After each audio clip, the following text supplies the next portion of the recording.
ديربي اللعيب. كابتن ايهاب الخطيب، اهلا بيك. اهلا بيك يا كابتن مهيب، واهلا طبعا باستاذنا الكبير اللي حضرتك هتقدمه حالا. منور الدنيا يا كابتن عمرو الدرديري، حبيبي يا الناقد كابتن، الرياضي الكبير. حبيبي مبروك وسعيد للزمالك امبارح. يعني خدنا طار النادي الاهلي كده، ويعني كسبنا له مودرن اهو. كان عامل ماتش مع مودرن صعب جدا، وحسسني ان مودرن ده ريال مدريد مثلا. ايوه بس لكن مودرن فرقه محترمه طبعا، لا بصراحه محدش يقدر ينكر. لا بس الزمالك خط يعني. وتعب الزمالك على فكره، كان مودرن ممكن يتعادل مع الزمالك. بس الزمالك مختلف، الاداء مختلف، هدف بدري وقال فينا لعيب كبير وجناح على مستوى عالي. وعندك وينج ليفت، بقى عندك وينج ليفت كويس. وينج رايت كويس. لا الزمالك ثم تعادلت مع المقاولين ليه؟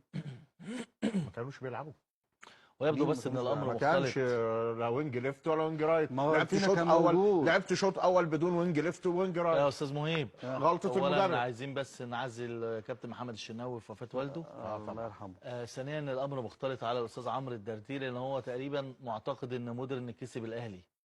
لا اتعادل. يعني تعادل. انا يعني ما خسرت نقطتين يعني انا عاوز يعني لا معلش بس تعادل مع الاهلي رقم واحد تعادل مع الاهلي خسرت نقطتين. انا بتكلم على خسرت نقطتين رقم واحد. فيعني انا شايف ان الزمالك يعني ما فيش حاجه اسمها طار الاهلي او بتاع. داخل سخن عمرو. لا بالعكس، ده حاجه كويسه قوي.